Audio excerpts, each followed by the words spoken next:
Welcome, everyone. This is Ion Radio and the Backseat Admiral. I'm gonna just wait to see if anyone is in chat and can tell me if mic and everything is working properly. Which I think it was muted, so let's try that again. I'm John, and this is Ion Radio, and welcome back to Backseat Admiral. Just waiting on chat to see if the mic and everything like that is working. So if you can, just plop in there that it is working, and then we'll go ahead and get started.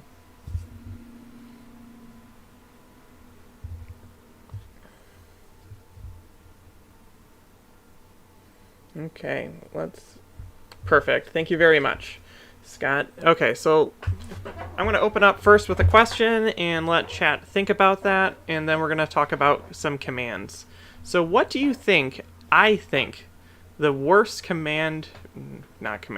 the worst upgrade card is, and why? And then at the end of my little talk, I will go ahead and tell you what I think that is.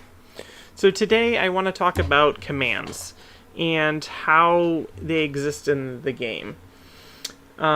We are talking about the 4 different commands. So each command dial, I should have grabbed a command dial honestly and brought it up here. Oh well. So each command dial you set has 4 commands on it. You have navigate, concentrate fire, engineering, and squadron. And each of them have a different effect, and those effects take place at different times. So each ship has a command value. I'm going to pull up a card real fast just to point this out for those that don't know.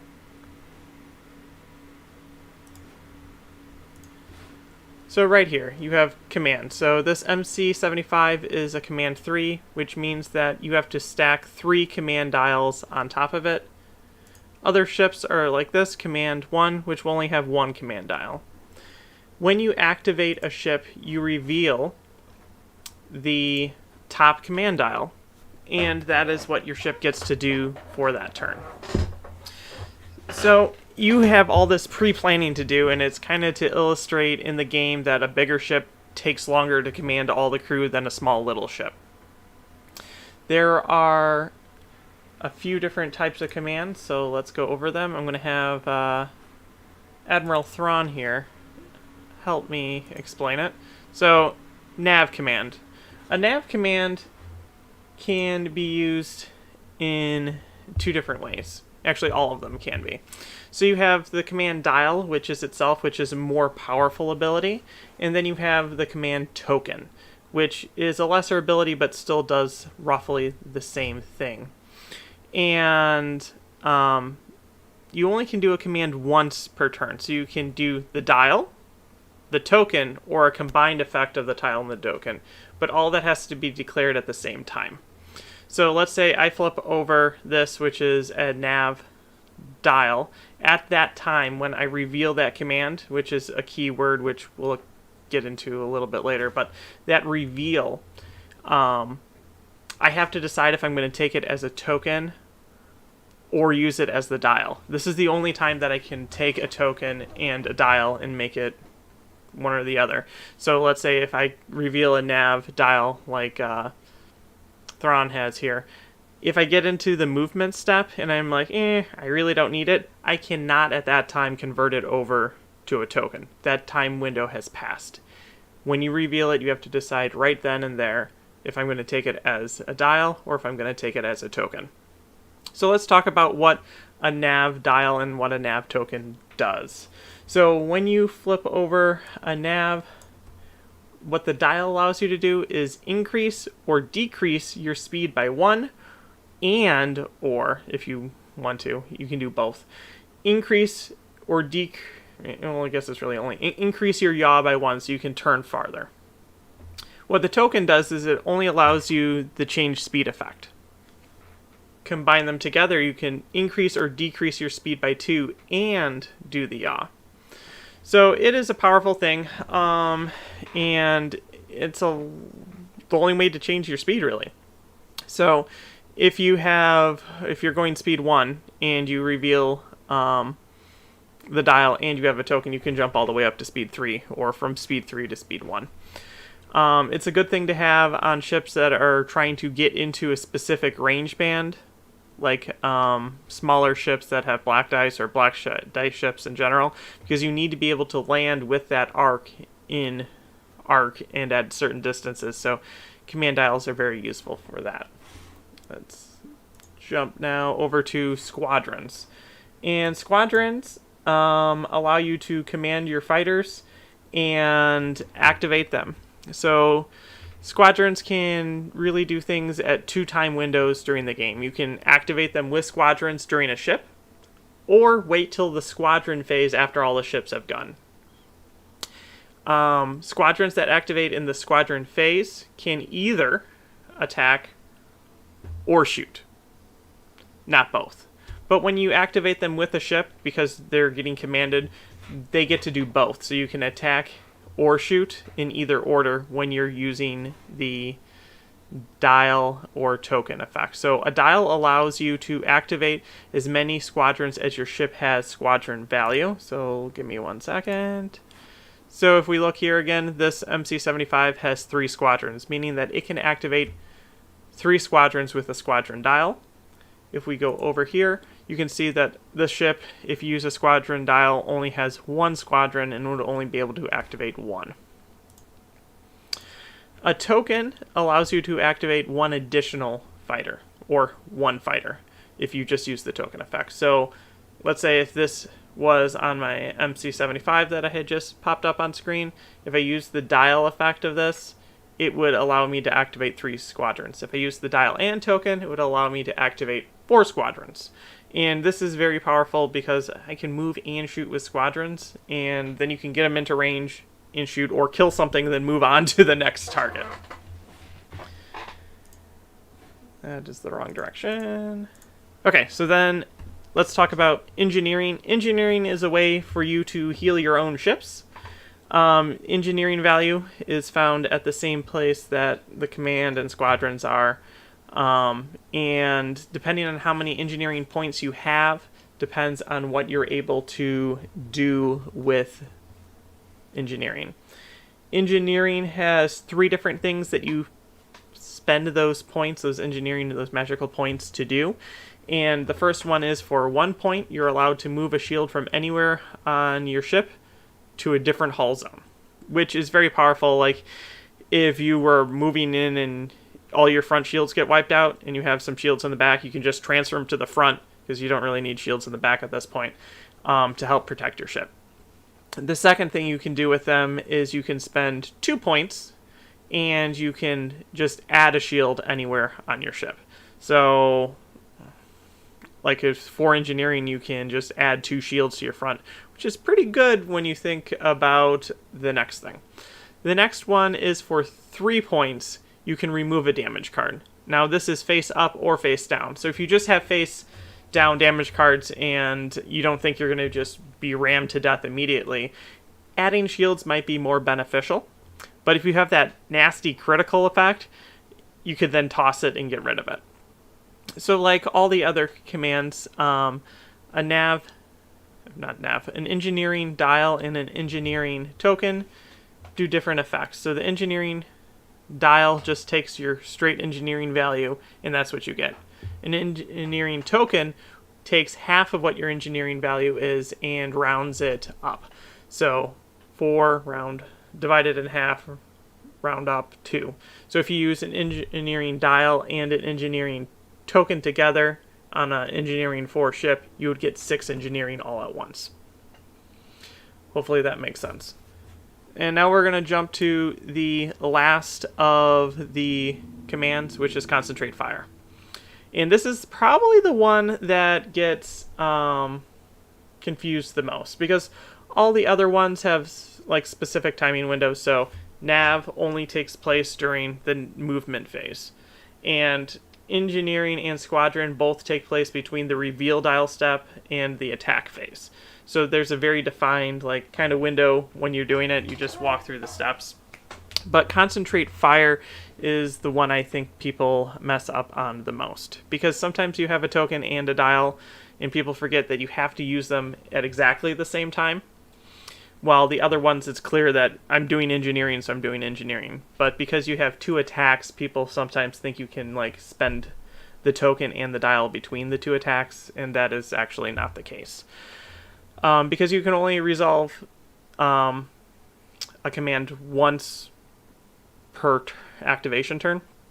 And you have to spend both of them at the same time. So if I say I'm going to spend Concentrate Fire and I have a dial and a token, I have to declare at that time, am I using both, or am I using just the dial, or am I using just the token? But I don't get to see the results before I get to say that. So I would say I'm spending Concentrate Fire, the command, by spending the dial and the token to get both effects. The dial effect of Concentrate Fire is to add in 1 dice of any color that's already in the attack pool. And then the token effect is I get to re-roll 1 dice. I can do the re-roll or the add in either order if I'm doing both, but I have to declare that I'm using both at the same time. Hopefully that makes sense. And then let's talk about how this can interact with other things. Raid, which will be a topic all by itself, can only be cleared by spending 1 token to clear the exact same token spent for the raid token. So if I'm raided with Concentrate Fire, to clear that raid token off, I have to spend a Concentrate Fire token off my ship to clear it. I can only do this clearing of token with 1 thing. So I couldn't stack all the tokens and then spend all the tokens off to clear all the raid tokens. That's not how it works. You can spend 1 token to clear 1 raid token. Or you discard your reveal dial completely to clear all raid tokens. Earlier I mentioned that that reveal keyword with your dial is very important, and that comes into effect when you're looking at, give me a second, cards like Grand Admiral Thrawn. So let's read Grand Admiral Thrawn, and then I'll point out where there's a slight difference. So choose command dials on this card after deploying fleets. That would be 3 command dials. At the start of each ship phase, you may reveal and discard 1 dial from this card. If you do, until the end of the round, when each friendly ship activates, it gains, not reveals, it gains 1 additional dial matching that discarded dial. So let's just pretend Thrawn here is throwing me squadron dials. And I reveal on my ship a squadron dial, and then Thrawn gives me an additional squadron dial. So now I have 2 squadron dials. Well, I can't do 2 commands of the same thing, so I can't have 2 dials. I can't be like, I have 4 squadrons, and then I'm going to do 4 more squadrons. That's not how it works. You can take the one from Thrawn or the one from your ship and convert it to a token and do a token and a dial effect. You can't have 2 dial effects. So also Thrawn won't be able to clear raid tokens because he is not a reveal, he's a gain, which is that slight difference there. So let's now look at different things that surround that reveal step that just become confusing. So let's look at disposable capacitors. So when you see this, when you activate, you may discard this card. If you do, you can basically throw blue dice at longer range. So this is one of those we talk about in the last video during the attack step, how there's cards that time in between other timings, like it's a before, it's an after type effect. So when you activate, it's technically before you reveal a dial, but all part of that reveal and activate step. So I would say this ship is going to activate before revealing the dial because now I'm activating that ship. I would say I'm using disposable capacitors. This is one of the things that I despise about disposable capacitors. I wish the timing window was at a different point. But, I mean, this is how they wrote the game. And then I would reveal my dial and move on, but this technically has to go first. It's the same with the card Squall. Let's look at this one up closer. When you activate, you may choose up to 3 unengaged friendly squadrons, then it does its effect. But this is that same weird timing window as disposable capacitors. So I say, this quasar is going to activate before revealing the card. Flip and say, I'm going to use Squall, and then I shift my fighter around, and then I flip over and I reveal probably Squadrons because it's a quasar. Those timing windows are irritating. Something else players sometimes get wrong is spending versus resolving a command, because sometimes cards call for spending of tokens, and sometimes they require doing a command. So I'm going to show two different cards that do different things. So we're going to pull up the new gunnery team. And this was changed with the 1.5 rules. So if you look here, it has the concentrate fire symbol. So that means during a concentrate fire command resolution, you get to do this. The next attack you perform, this activation can be performed from this hull zone. So that means that clearly in your first attack, you resolve a concentrate fire command, which is either dial, token, token dial. Any of those combinations. As long as it's a concentrate fire, you get this effect. We can also look at another card that triggers this way, which is engine text. So you look here, it has the navigate. So if you do a navigate dial, navigate token dial, that is a way to trigger this card. And then you get to do its effect as well, which is different than this card, which is Intensify Firepower.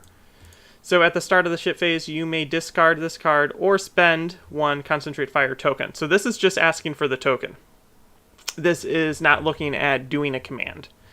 While each friendly ship is attacking, it gets this effect. So let's say I have this on my ship. I spend my token off my ship. That's not doing the command. It's just spending the cost of doing this card. I would need an additional Concentrate Fire dial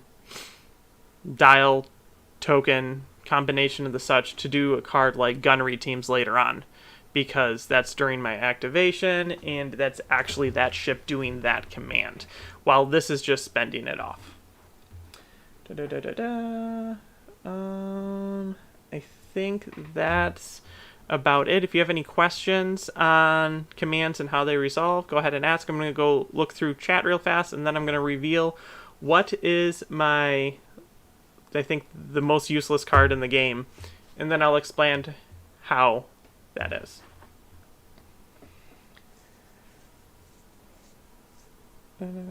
Yes, there are a lot of bad cards.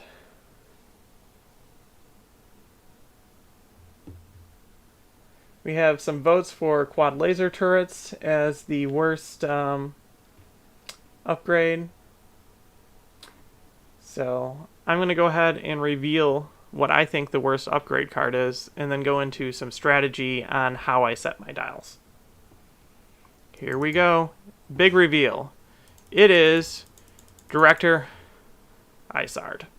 So her ability, super useful. You can pay 3 points and take your officer slot. 2, when you reveal a command, you may look at all the command dials assigned to one enemy ship. So now my question is, why would I want to see what my opponent has as their command dials? And why is that so useless? I personally believe that each ship, depending on how it's made, should always be doing a specific command. So if you have a quasar, it better be doing squadrons. I don't need to look at all your dials to know that's what you should be doing. If you're not doing that, that's great for me, because that means your ship that you're making to push squadrons isn't doing what it's supposed to be doing. I don't need to look at that to know if you're doing that or not. You should be doing that. Ships like Gladiators and MC-30s pretty much should solely be doing navigate, because they're going to be a fast ship that's trying to maneuver to get their dice and usually their black critical effects off. So each type of ship should have a type of command that it should just be doing all the time. And I don't need to look at that. If you decide to surprise me with something that is different than that's on you. But if I'm a fighter build, I'm doing squadrons. And that's all I'm doing. If I'm an ISD that's requiring gunnery teams to go off, I'm doing concentrate fire. Most of the other times I'm going to be doing navigate, and then near the end of games I switch over to engineering. And that's just how it goes. So whenever I build a fleet, I like to sit down, because the game's only 6 turns long, and I like to think about what I would want to do in a perfect situation for each turn of the game. So most of the time it's first turn I navigate, just so I get the navigate token so I can adjust speed somewhere. And then I just switch over to spamming whatever dial I will need for the rest of the game. So if you think about fighter builds like a Quasar, first turn, navigate. 2, 3, 4, 5, 6, if it's even alive at that point, is all squadron. Because it's a squadron pusher. And it's better to have a squadron dial queued up and then, accidentally losing all your squadrons than queuing up something else and absolutely needing to use your squadrons later on in the game. Then for like bigger ships that have big payloads and smaller arcs that they need to point, this has actually changed a lot since 1.5, so it's a dependent thing. And one of the reasons why I use Commander Vanto so much now is like a Star Destroyer wants to keep its arc in front of where it's going to keep the enemy in front of it, but it also wants to use gunnery teams. So you need two types of commands that help you activate that. You need navigate to help you position, so then you get that front arc on the enemy, and then you need concentrate fire to activate gunnery teams. So I would still probably start off with navigate and have some navigates going so I can get into the right position, and then switch over to concentrate fire the rest of the game. Or use Vanto and just straight navigate the entire time and then just take a concentrate fire token to activate gunnery teams. That's up to you how you want to do that. Most times I avoid engineering unless there's nothing better for my ship to do, like do 3 navs and then just switch to engineering to keep it alive. Or I'll have a ship that is like an interdictor that's meant to be passing shields with upgrade cards, or a ship with Watsham Bore that's like attack me please and I'm gonna try to heal myself up, that I'll be doing engineering. But for the most part, I think that each ship, you should know what you're doing for all 6 turns. And if you know what you're doing for all 6 turns, you're probably broadcasting to your opponent what you want to do. And it doesn't matter, because that's clearly what you're going to do. So the director, Izard, doesn't matter. I don't need to look at your dials. If you're a fighter build, you're going to be doing fighters. If you have cards that trigger off of a certain type of command, well, you should probably be doing that type of command. Otherwise, what are you planning? What's your plan? I'll just play my game and you can do whatever you're doing on your end. Okay, I'm going to go back to comments and then we'll start breaking down this last week's game.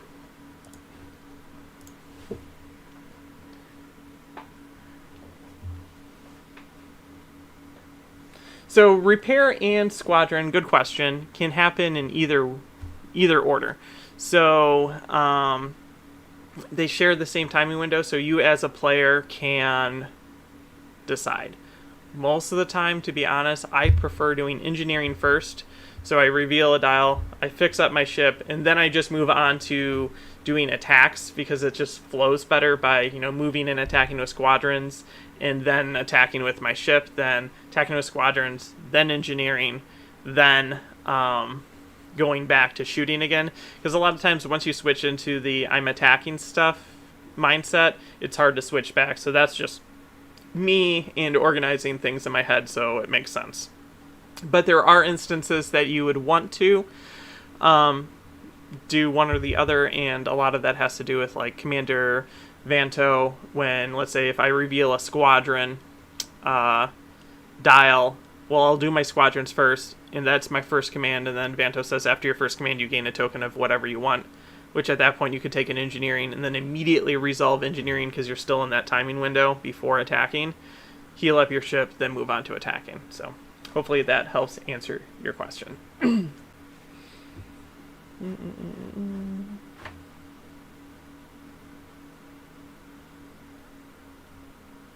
Yeah, but that's... So the question... People are saying that rapid reload costing 8 points is hogging an ordnance slot. Yeah, it's also a terrible card. It's not as bad. At least in that case, you would still be able to add a dice.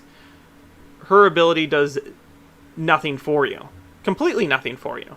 Knowing what your other players' dials are has zero help in any way for the game. Even if you were like throwing out raid tokens, or if you were trying to slice them, because you just slice them and tell them what you want anyway, so it doesn't matter what they had set beforehand.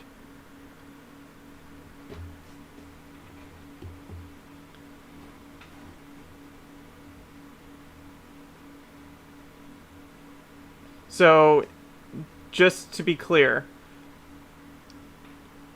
repairing and squadron before attacking. So attacking with squadrons is technically not your ship's attack.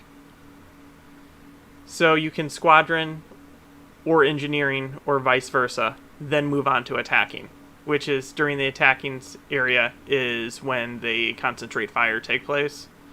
But you can do engineering and squadrons interchangeably, because that's squadrons attacking, that's not actually your ship attacking.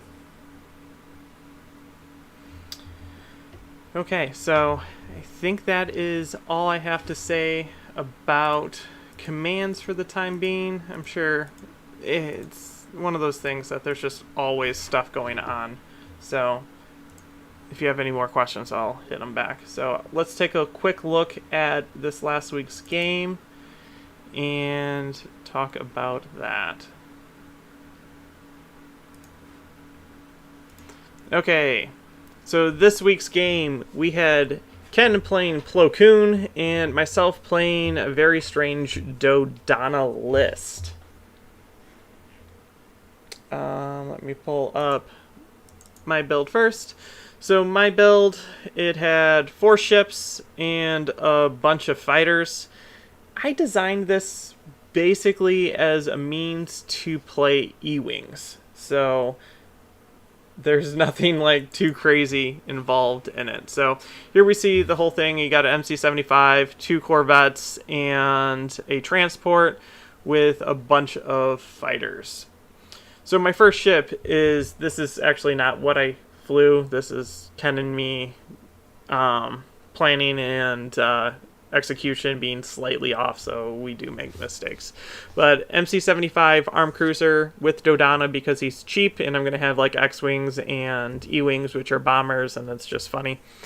Whalix because MC-75s are kind of squishy as soon as you hit them more than once in a round, so I like having him so I can just use my brace twice and move on with my life.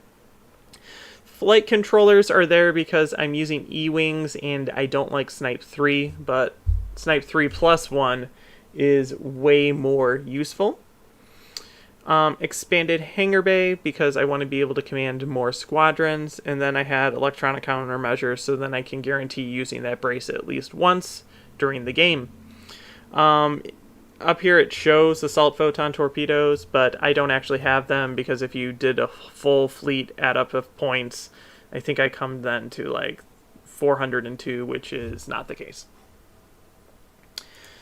My next 2 ships are just your basic Rebel CR-90As with turbo reroute circuits attached to them because it's amazing together. It's just a cheap ship that can throw lots of damage. Then we got Torin Far because all of my fighters roll blue dice without swarm, and this at least gives me a reroll on basically all my attacks. And then we get into the fighter, which is where I kind of started when I designed this fleet. So we start with Jan.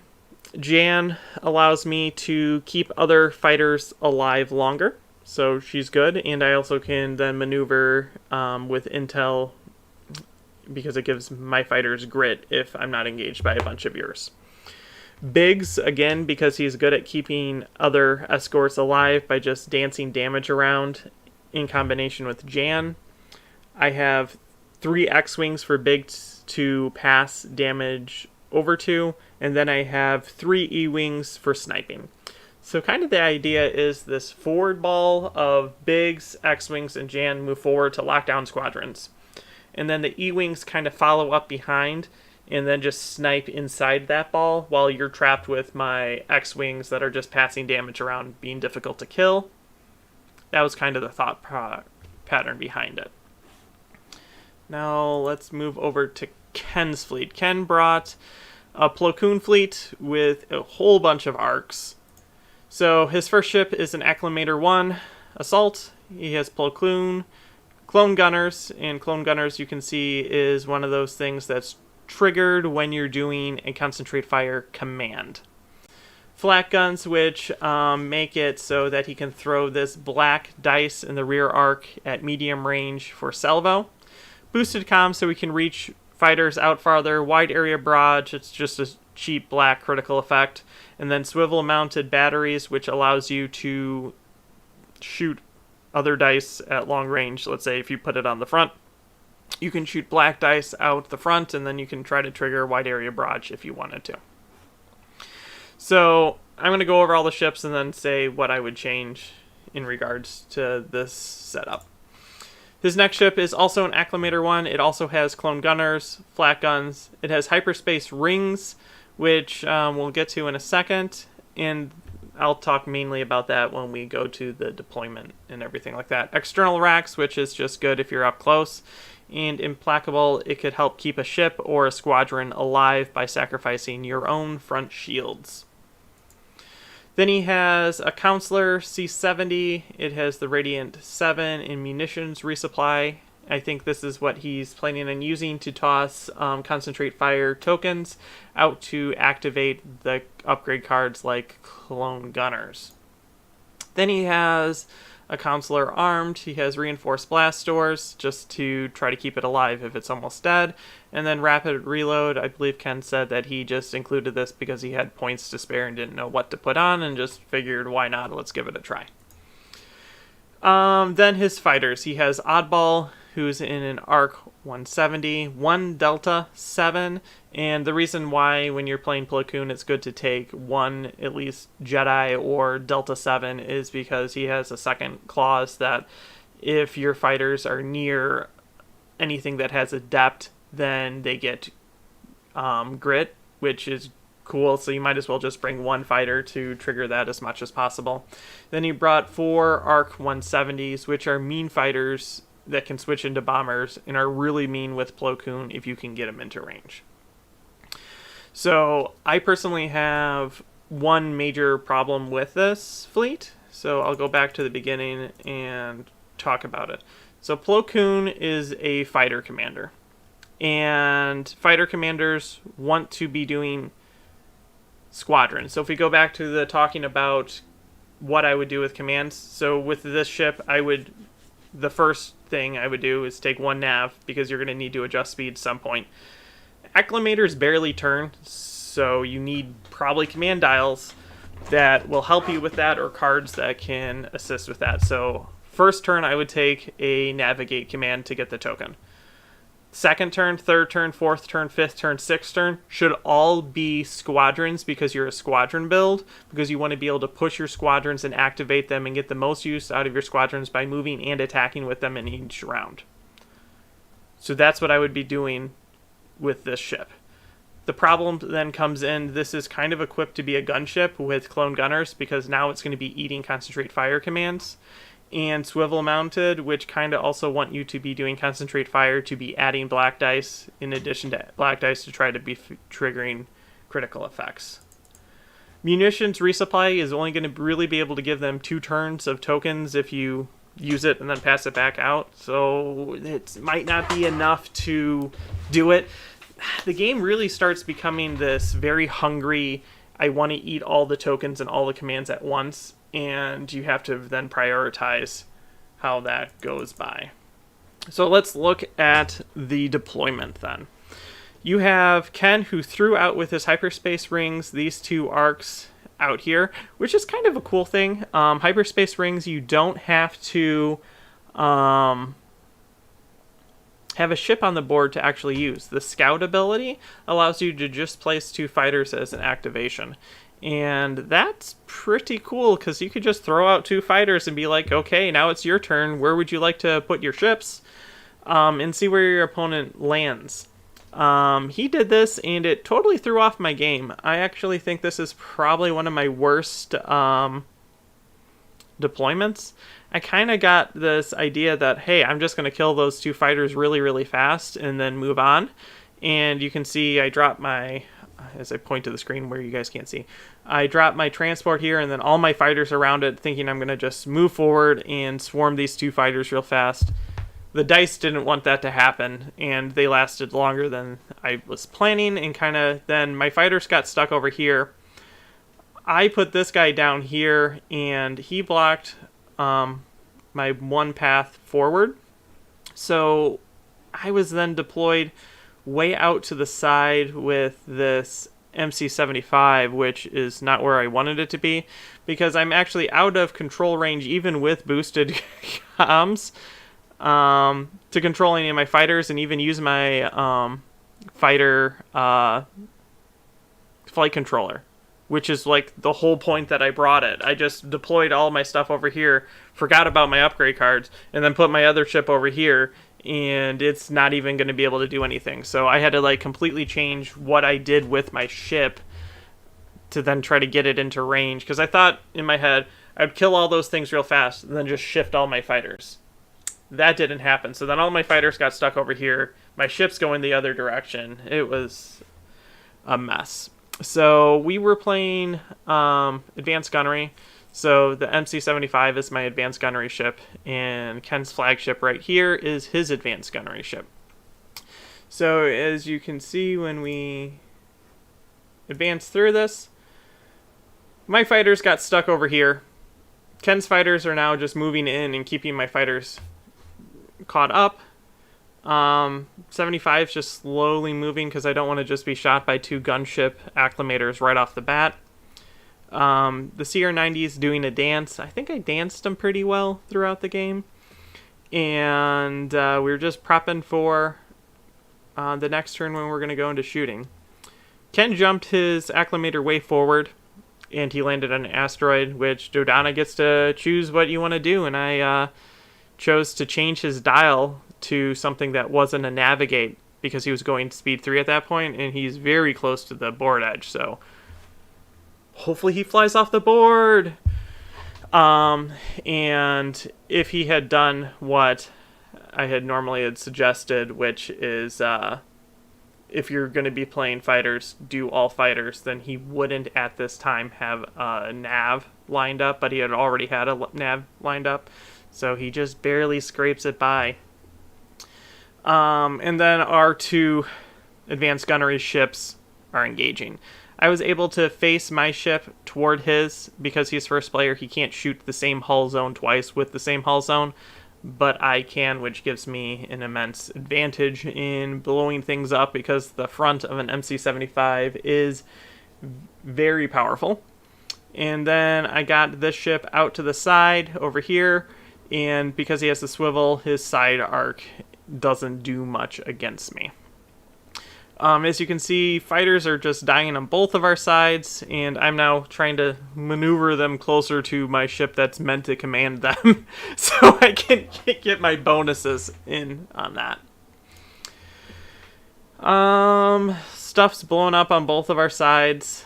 We have this fighter ball that Ken starts flacking into, and I do like math in my head, and I'm like, I need to kill a little bit more, so I start cranking this CR-90 into the battle to try to sweep in.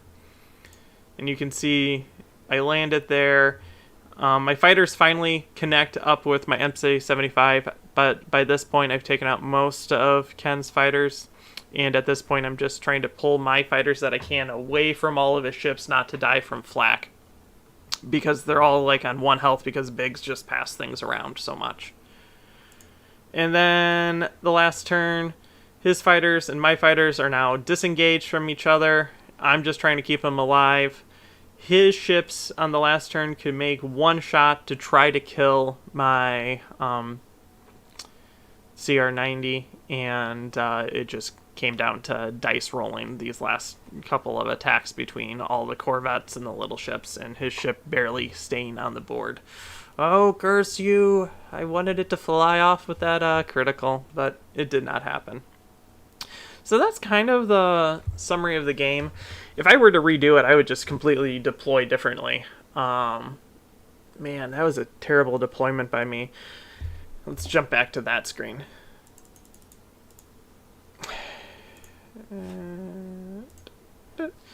I fell for I haven't really played hyperspace rings very often or against it.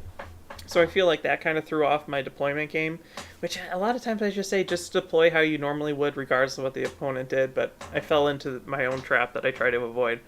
And yeah, I also didn't want to put my MC-75 down that one lane because facing down both of the acclimators at the same time I thought was going to go poorly. Like I said, when we were talking about the fleets, MC-75s can take one big hit a turn, and they don't like getting shot multiple times. That's actually how a lot of the the Civil War ships are in Armada right now, is they can't take multiple hits. And the Clone Wars, because unless they have like multiple tokens, kind of like an ISD, the ISD can take a couple hits. Small hits, not big hits, because it only has one brace. But if I were to fly it right down into the teeth of both those ships, I think it would have died. So deploying to the side wasn't the worst idea. It was just the rest of my deployment didn't match that. So if you guys have any questions about that, go ahead and ask in the comments. I'm going to go back through the comments now and see if there's anything I can answer for you.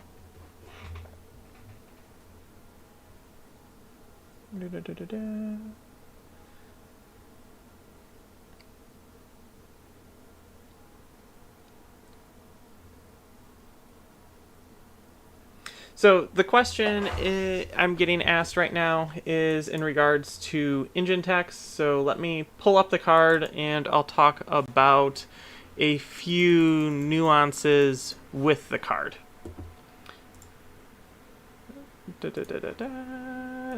There we go. Okay, so the question is, with things such as engine text, can you still get its use if you took a nav dial, but you decided not to adjust the yaw or increase or reduce the speed and basically waste the dial? So yes. So you can use any of the commands without actually gaining any of the benefit from using the commands if you choose to do so. So all that engine text is looking for is that a nav is spent. So there's a little bit of a trick when it comes to this, is that nav specifically is used during the determine course step, which is the only time that you're allowed to use a maneuver tool. So let's say if I decided that I'm going to maneuver and my ship's going speed 2. During my maneuver, or let me just pull it up. I have the actual wordage. I think it's under ship movement in the rules reference. Let me scroll down to it. I know this is lively. Ship activation, ship movement. And I'm going to pull it over. Okay, so determine course. Straighten the maneuver tool, then click the joints in the maneuver tool, blah, blah, blah, blah, blah, and then you move the ship. So the only time you can be using the maneuver tool is during the determine course step, which is also the timing for spending nav commands. So if I move, let's say I'm going speed 2, I have a nav token, and I put out the tool and I move my ship, and then I'm trying to decide if I want to engine text. If I measure, I'm automatically having to engine text, because the only time I can measure an engine tech move is during the determine course step, which means I'm already engine teching. So before you start measuring, you have to decide if you're going to be using the command to do engine text. So, for example, if I have a nav dial and I'm just, in quotes, wasting it, then I can measure and determine if I want to use it or not. But if I have a nav token, I either have to, during my normal movement, spend it to engine text, or as soon as I take that maneuver to start doing engine tech measuring with speed 1, I've already committed to doing it. Hopefully that makes some sense. As long as you use the dial on the engine tech trigger.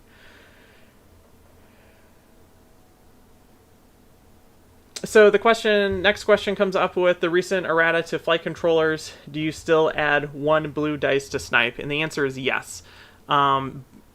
It increases your armament by the wording, and it does that during the gather dice step. So really that just adds a timing window to it.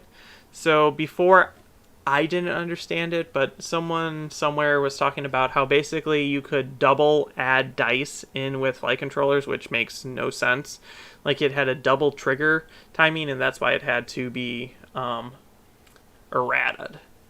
I've never understood how that took place, but somewhere, someone had convinced someone that you could try to add dice twice, and that's why I heard that it got errated. But its timing window is you increase the armament by 1 blue, which still works with snipe. It still works with Ahsoka as long as you trigger it at the right time. So you can do Ahsoka, which converts your dice to 3 snipe, and then you can add an additional blue dice on top of that. Or you're just snipe like Saber Squadron, and then you can add an additional blue dice on top of that as well. How do hyperspace rings work? So hyperspace, I don't have that card. Hold on. Let me pull up our fleet builds and go read the card.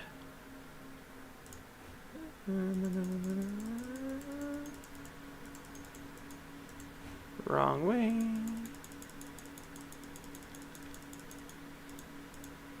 Hyperspace rings, the way they work. Before deploying fleets, you may choose a number of friendly, non-rogue squadrons. Up to your squadron value, those squadrons gain Scout. What Scout says is that you can place the fighters anywhere. You probably would like to see this. Hold on. There we go. Here's hyperspace rings. Let me zoom in on it for you. Before deploying fleets, you may choose a number of friendly squadrons without rogue. So right now, none of the GAR fighters have rogue, so you don't have to worry about that. And those squadrons gain Scout. What Scout is I'll read the exact definition.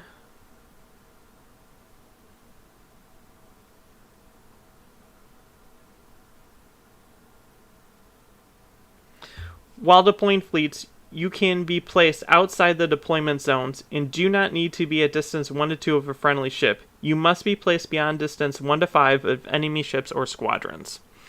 So what that allows you to do then is basically place yourself anywhere on the board without even a ship being on it. Because normally you have to place a ship and then you can place squadrons distance 1 to 2 away from that. But what this says is you can just be anywhere, doesn't even need to be near a deployment zone on the board, and you can then just deploy 2 squadrons, and it's like it's a thing. So how you would play this is I like putting things on cards to signify. So let's say you wanted to use your ARC 170s in Ken's fleet to do this. You would just take your ARC 170s, 3 of them up to whatever your squadron value for this card your ship was, which right here, 3. So it matches to that. And you can just place them on that ship card, and then you can deploy them out. And they just have to be 5 away from the enemy fleet. So if you, as first player, pick a card like Solar Corona or superior positions when you get to deploy all of your stuff before the opponent, theoretically you could just string a line of fighters basically in their deployment zone if you wanted to, which could be fun, but not very useful because they're going to be out of command range and just sitting there waiting for them to kill them on turn 1. But you could do it. And what becomes kind of interesting, which is what Ken and I realized as we were playing, is that Scout overrides your normal deployment, which actually then, if I deployed forward with my fighters, it kind of limits where you can place them on your next activation, because at least one more you could have using hyperspace rings out of the 3, so the first 2 would get placed as a deployment, and then you have this odd one that would have to be placed down, but now it's related to how the other person's deploying. Okay, next question. Question about upgrade cards and dice. When you add a dice in your battle reports, Confire, Akbar, etc., you and Ken seem to add 1 dice at a time with thermal shields. Should you add the dice first? No. So, Workwood, I would strongly recommend going back and watching my last episode of Backseat Admiral, where I go through the attack sequence. I'll answer it again here, but thermal shields takes place during a specific time window, which takes place in, like, I think segment 2, which is gather and roll dice. So you gather the dice pool, which is basically your armament, and any card effect that says increase the armament value of a dice, which is like spinal armaments and such. And then thermal shield goes off and you reduce that, and then the other player rolls their dice, and then that shifts the phase into phase 3, which is the modify dice step, which is where all those add effects take place, such as concentrate fire and external racks and Akbar. Those are all add effects, which are after the gather and initial roll, which is also then after thermal shields have gone off. So hopefully that answers your question.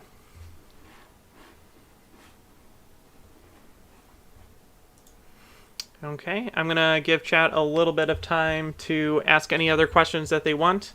I really appreciate everyone joining me again. I've really been enjoying talking about strategy or game concept ideas, then talking through our fleets, and then answering all of your questions recently with Backseat Admiral.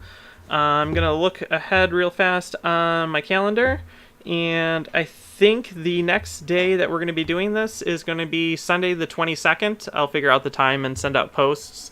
You can talk directly to Ken and myself if you would like to on our Discord channel. There is a link in the description below, so come join us. There's even a Backseat Admiral entire section dedicated to this, and you guys can ask me directly a question or give me ideas for what you would be interested in learning about for commands or strategy or how things work for the game and would like to see me talk about. We also have a Patreon if you're interested. The link is also down below, and you can join us there. We do early releases for our Armada videos, so you can check out that. It doesn't look like I have any more questions right now, so I think I'm going to be calling it a night. So thank you very much for joining me. I appreciate everyone that came out tonight and everyone that watches our videos. Big thank you for you guys for doing that. We really appreciate that.